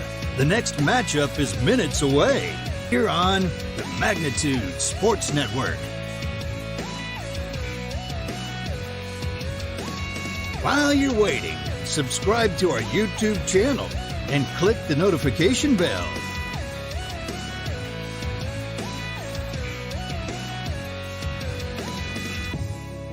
If you've enjoyed this broadcast, scan the QR code with your mobile device to give a one-time donation, or visit magnitudesn.com for our mailing address. You can also consider a monthly financial gift by clicking the Join button. Hey, it's Mike with Magnitude Sports. Thank you so much for your support. It's been a blast these 5 years, and because of our sponsors and our YouTube members, you've kept this station rolling for 5 years, and now we've surpassed 2,000 broadcasts. That's 2,000 broadcasts, 2,000 streams of area high school sporting events, semi-professional events, youth sporting events, youth hockey, youth football. We've done a little bit of everything here at Magnitude Sports, and it's all thanks to our sponsors and our YouTube members. We'll tell you how you become a YouTube member here in a little bit, but here's some of the moments, memories, and magic that has been captured on Magnitude Sports over the past 2,000 games thanks to our YouTube members and our sponsors. Looks like not 100% sure actually if I'm live right now, as I just got a notification it disconnected again. That one going to be popped up high by Feldner. That one has a chance and it's gone. Alex Feldner with the 2-run shot, and Davies takes the lead. 2-1 on the night, and it's Feldner helping her own cause with a 2-run home run, and she's going to head home with a big smile on her face as the Eagles take the lead for the first time today. He's seeing a little bit of history in the making here. Oh, how about that? And he did that on purpose, too. Highlight reel right there. Gage Anderson assist off the backboard for the Moni dunk. Wow, that's pretty awesome. Wow. I mean, Cheyenne is just flexing their muscles right now. They are sign, sealing, and delivering, stamping. We are the team to beat here in the EDC. We are the team to beat here in North Dakota. If you're just tuning in, that is not a misprint. It is 77-37 here in favor of the Cheyenne Mustangs. Our scoreboard is working, and there's been a couple games where we've had trouble with it. Now it's 80-37. Jackson Money hits another one. Let's count them up here while we have the opportunity. 1, 2, 3, 4, 5, 6, 7, 8, 9, 10, 11, 12, 13, 14 three-pointers for the Mustangs here in this contest. And we still got just shy of 7 minutes to go here. Here's Claybo getting some screens. Working around nicely on the perimeter. Here's Davis now. Latrell Davis taking it inside. Latrell Davis with the dunk and one. The Wright brothers may have been the first men to fly, but Latrell Davis has perfected flight. Absolutely unbelievable. And a chance for one more at the line. That is a grown man dunk right there. How about that? Wow. Here's Bainbridge. Lost the ball and a chance for... At the buzzer, he scored! Zach Bregman on the layup off the turnover! And what a way for Barnesville to walk it off!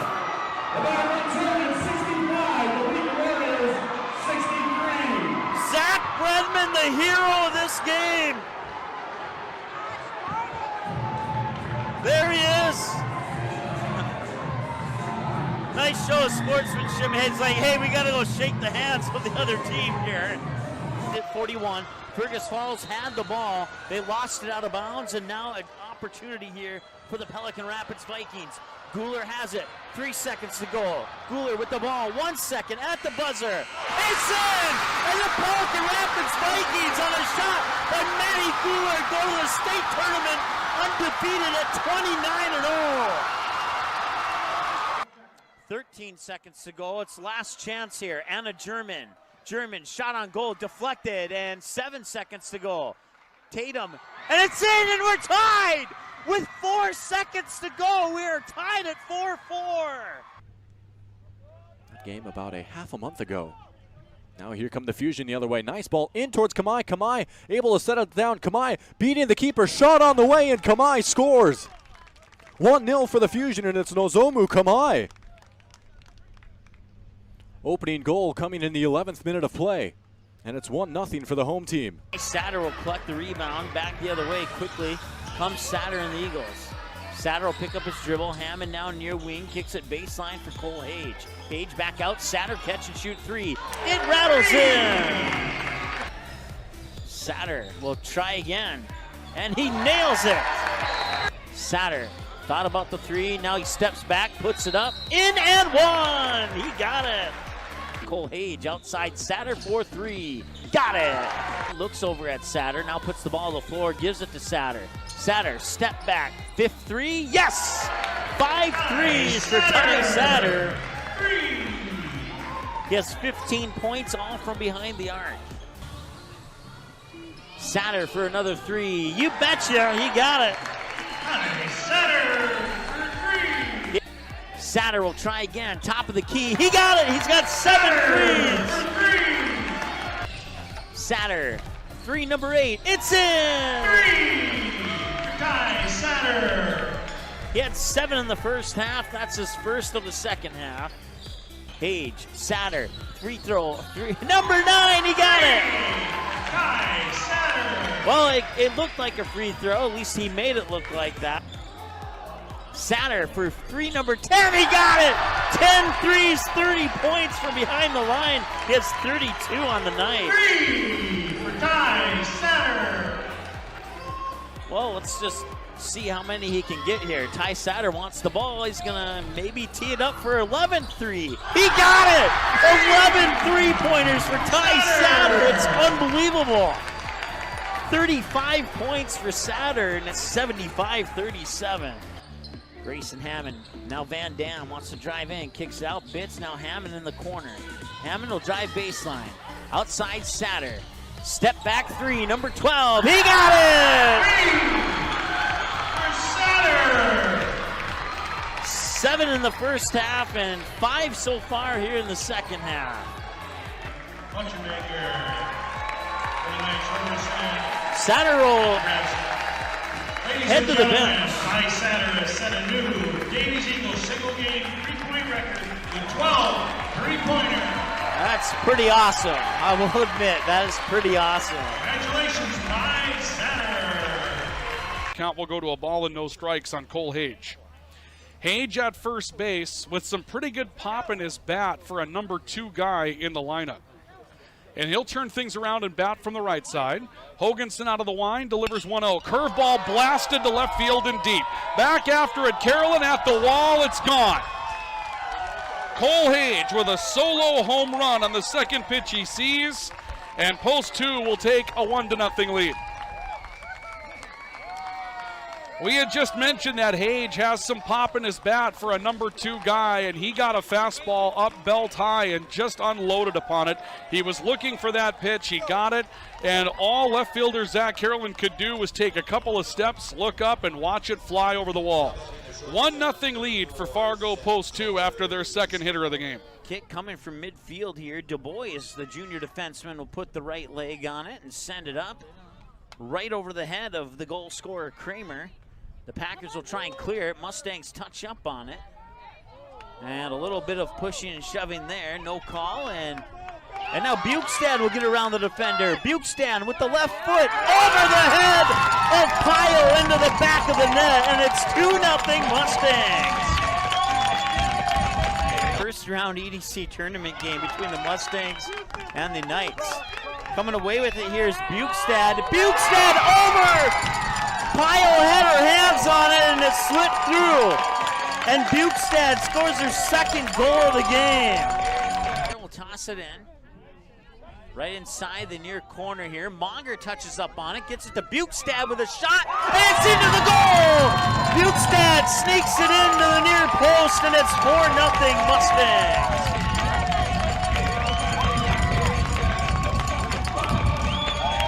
Bukestad with the hat trick. And she's had a great night tonight.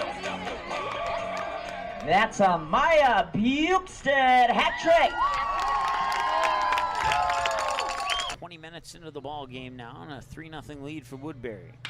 And that one is going up, going back, and it is gone. It is a 3-run home run for Caleb Deere.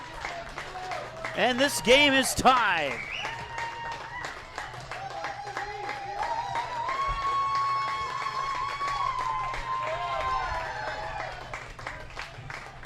Crescent sets up, blowing away. Comes back inside, ground ball to second. Flip to Rarick for 1, on to first, rack him up for 2. Throw back to third, and they get a triple play. They didn't just get 2, they threw back behind the runner and turned it into 3 outs. How about that? 1 swing, 3 outs, and that does it the 6th. How about that? It will go 4, 6, 3, 5 on the triple play. And just like that, 3 outs. And 1 swing, Hasbargen cleans it up. It goes Hansen to Rarick to Beiswinger and then back to Mock. Everybody in the infield got their turn. They do get a turnover. They have an opportunity to tie the game, and they do. Paige Pearson with the basket underneath to tie it at 63.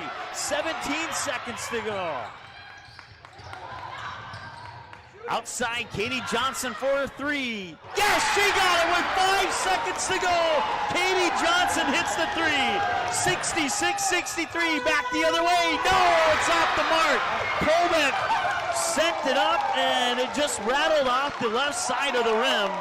And the Perham Yellow Jackets will hang on. Bryant on first, Grant Matter on second, Oliver Luck on third, and Chayton Sen hits this one deep to left field, all the way back, and it is gone. It is a grand slam for Chayton Sen.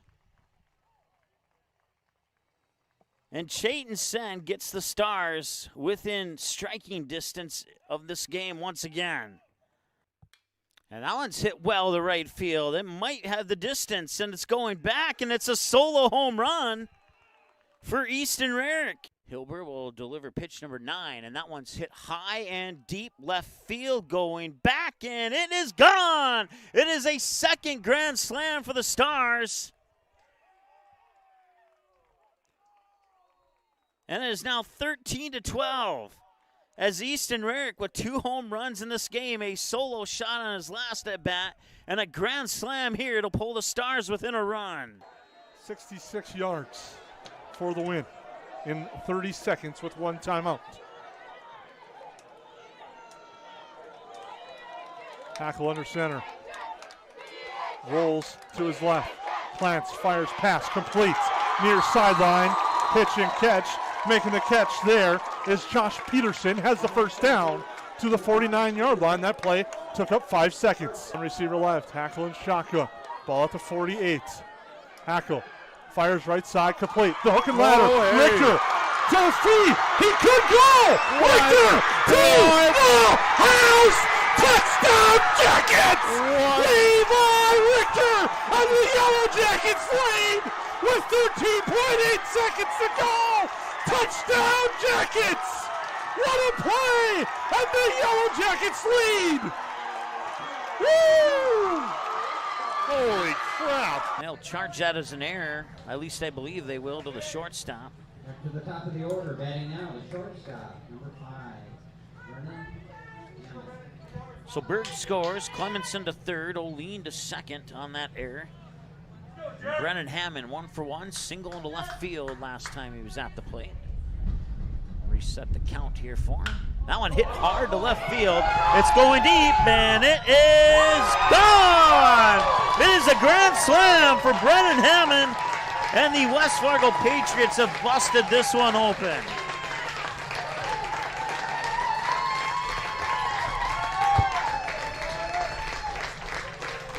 We'll fix the scoreboard. It's only 8-1.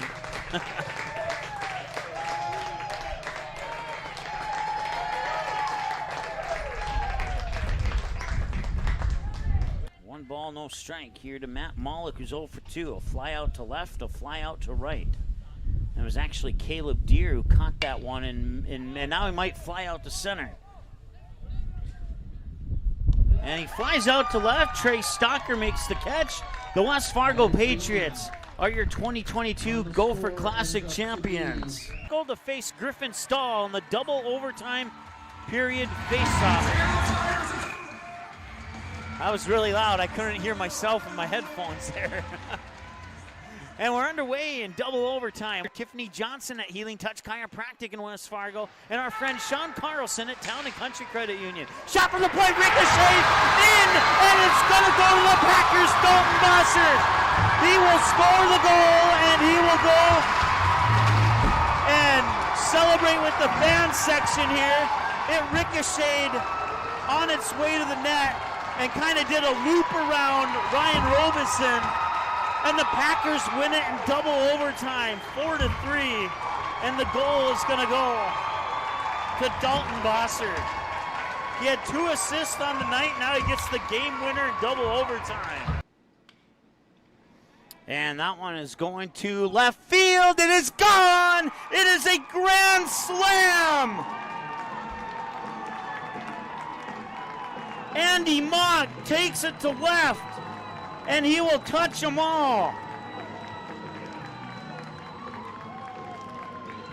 That is the only grand slam of the tournament so far, and Andy Mock comes up big here for the Post 400 Stars. And this one popped up. Can Oliver Luck send them to Shelby? They can!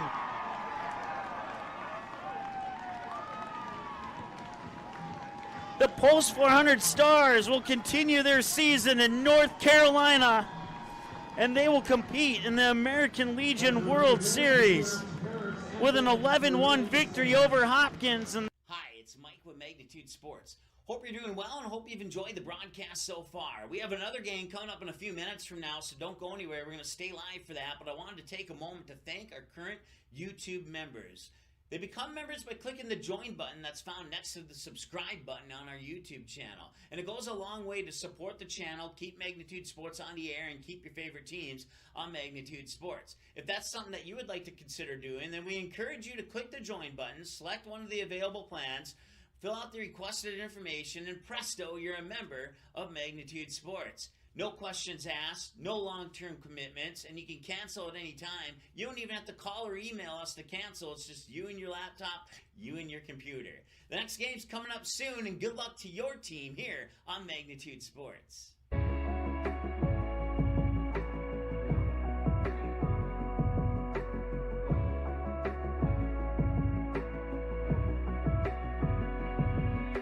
Don't go anywhere. The next matchup is minutes away. Here on the Magnitude Sports Network. While you're waiting, subscribe to our YouTube channel and click the notification bell.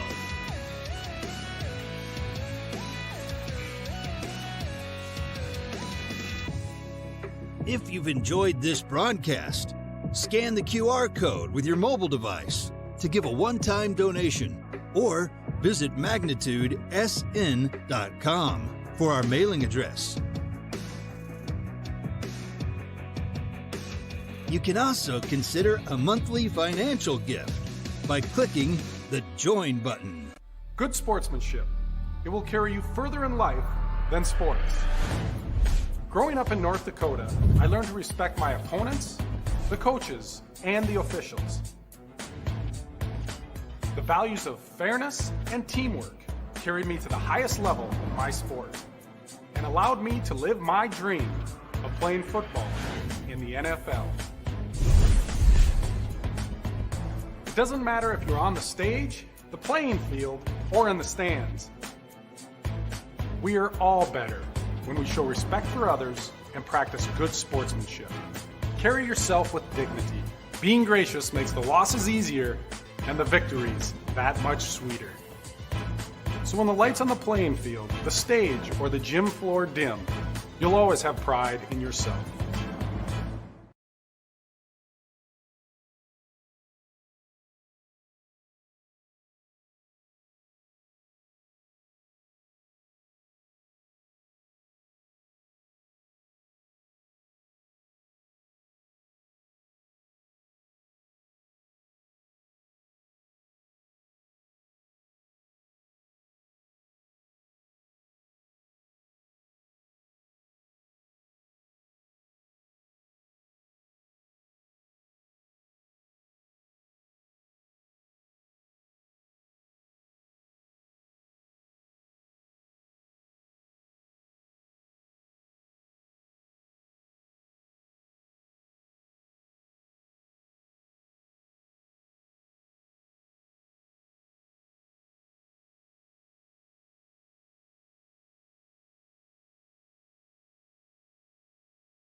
right back here for just a moment as we have had some weather hit. And apologies for the interesting setup here right now as I've had to put a lot of the equipment underneath the table to protect it from getting wet. But the rain is coming down right now and it's been coming and going in bursts, and still waiting for an official word on the status of this game, but originally scheduled to start at around 6:50. It's like some things might have gotten unplugged in the process of moving down.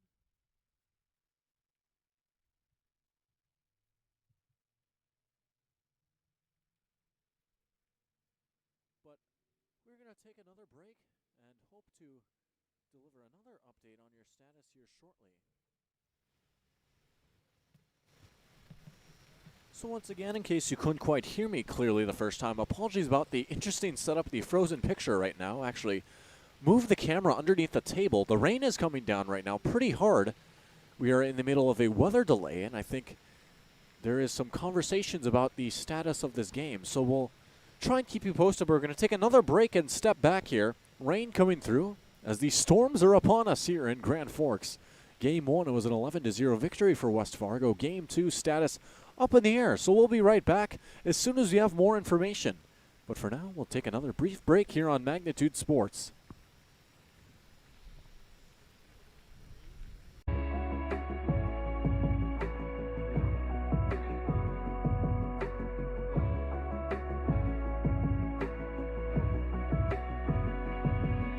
Don't go anywhere. The next matchup is minutes away here on the Magnitude Sports Network. While you're waiting, subscribe to our YouTube channel and click the notification bell.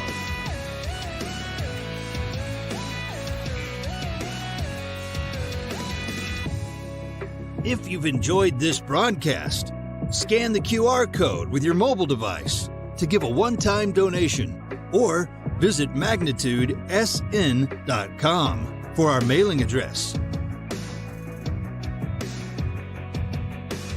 You can also consider a monthly financial gift by clicking the Join button. Hey, it's Mike with Magnitude Sports. Thank you so much for your support. It's been a blast these 5 years, and because of our sponsors and our YouTube members, you've kept this station rolling for 5 years, and now we've surpassed 2,000 broadcasts. That's 2,000 broadcasts, 2,000 streams of area high school sporting events, semi-professional events, youth sporting events, youth hockey, youth football. We've done a little bit of everything here at Magnitude Sports, and it's all thanks to our sponsors and our YouTube members. We'll tell you how you become a YouTube member here in a little bit, but here's some of the moments, memories, and magic that has been captured on Magnitude Sports over the past 2,000 games, thanks to our YouTube members and our sponsors. Looks like not 100% sure actually if I'm live right now, as I just got a notification it disconnected again. That one going to be popped up high by Feldner. That one has a chance and it's gone. Alex Feldner with the 2-run shot, and Davies takes the lead. 2-1 on the night, and it's Feldner helping her own cause with a 2-run home run, and she's going to head home with a big smile on her face as the Eagles take the lead for the first time today. You've seen a little bit of history in the making here. Oh, how about that? And he did that on purpose, too. Highlight reel right there. Gage Anderson assist off the backboard for the Money dunk. Wow, that's pretty awesome. Wow. I mean, Cheyenne is just flexing their muscles right now. They are sign, sealing, and delivering, stamping. We are the team to beat here in the EDC. We are the team to beat here in North Dakota. If you're just tuning in, that is not a misprint. It is 77-37 here in favor of the Cheyenne Mustangs. Our scoreboard is working, and there's been a couple games where we've had trouble with it.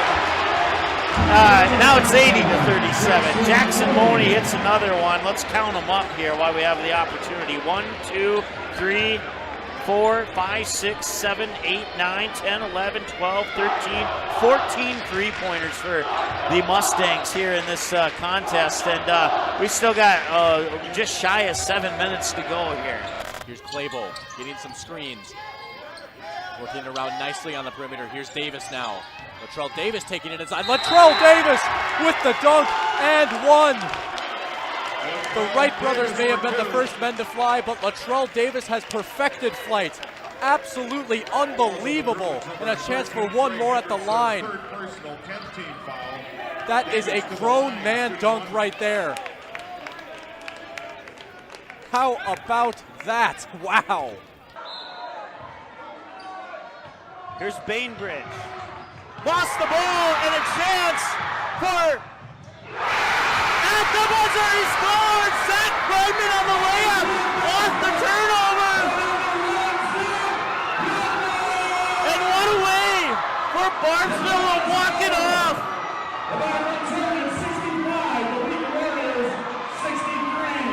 Zach Bregman, the hero of this game! There he is. Nice show of sportsmanship. It's like, hey, we got to go shake the hands of the other team here. At 41, Fergus Falls had the ball. They lost it out of bounds, and now an opportunity here for the Pelican Rapids Vikings. Guler has it. 3 seconds to go. Guler with the ball. 1 second at the buzzer. It's in! And the Pelican Rapids Vikings on a shot by Matty Guler go to the state tournament undefeated at 29-0. 13 seconds to go. It's last chance here. Anna German. German shot on goal, deflected, and 7 seconds to go. Tatum, and it's in, and we're tied! With 4 seconds to go, we are tied at 4-4. Game about a half a month ago. Now here come the Fusion the other way. Nice ball in towards Kamai. Kamai able to set it down. Kamai beating the keeper. Shot on the way, and Kamai scores. 1-0 for the Fusion, and it's Nozomu Kamai. Opening goal coming in the 11th minute of play. And it's 1-0 for the home team. Satter will collect the rebound. Back the other way quickly. Comes Satter and the Eagles. Satter will pick up his dribble. Hammond now near wing. Kicks it baseline for Cole Hage. Hage back out. Satter catch and shoot three. It rattles in. Satter will try again. And he nails it. Satter thought about the three. Now he steps back. Puts it up. In and one. He got it. Cole Hage outside Satter 4-3. Got it. Looks over at Satter. Now puts the ball on the floor. Gives it to Satter. Satter, step back. 5th three. Yes!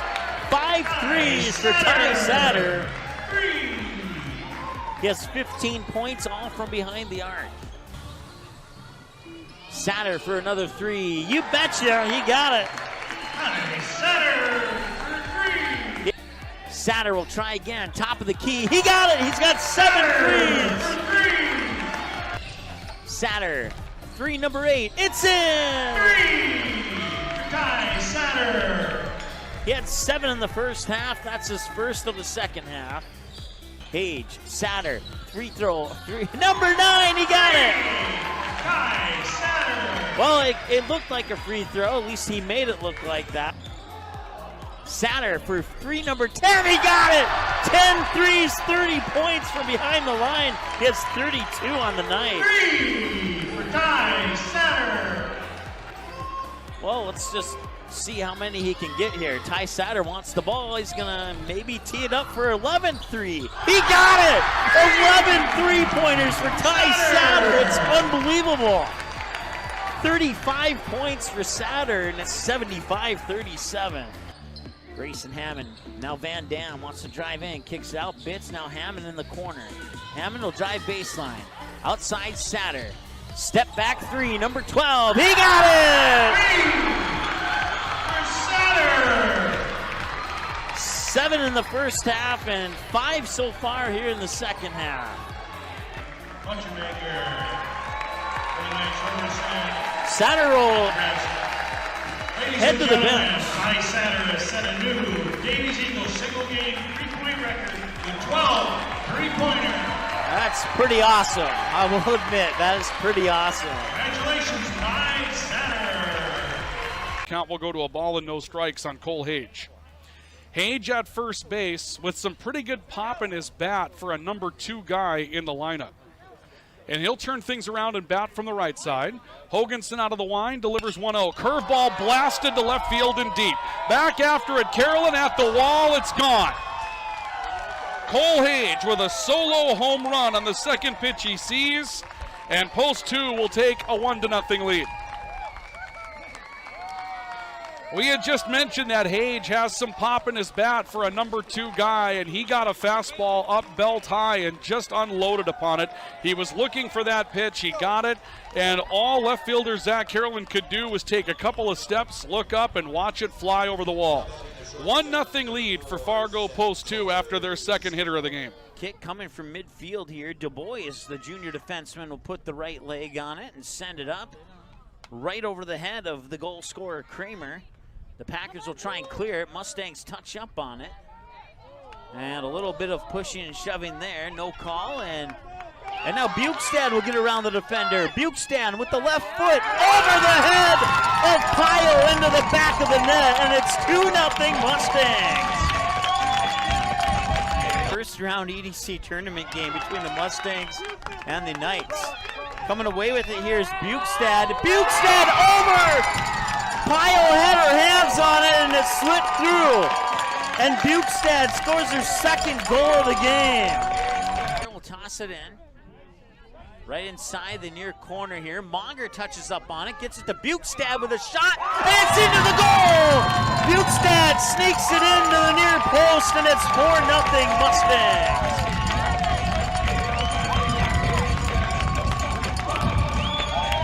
Bukestad with the hat trick.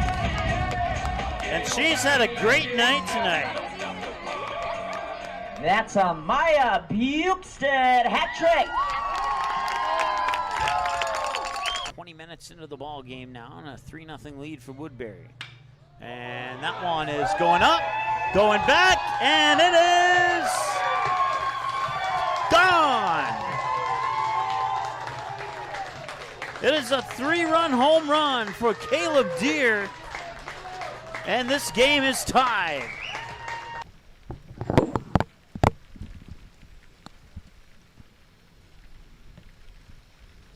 All right, welcome back. So we have just gotten word that the second game of this doubleheader is going to be canceled. So apologies about any inconveniences there, as the rain has continued to go on, and it appears to be going on until a little after 9 o'clock. So the turf being soaked with the precipitation. The West Fargo team bus currently being loaded up, the dugouts being cleaned out. So that'll do it for our single header here tonight. One game, and it was West Fargo with an 11-0 victory over Grand Forks. And that's going to do it for tonight. For Eric Tiongson here with Magnitude Sports, I'd like to thank each and every one of you for tuning in today from wherever you may be. And I hope that you all had as much fun watching this game as I had doing it. Until next time, stay dry and have a good night. Hope to see you all again soon.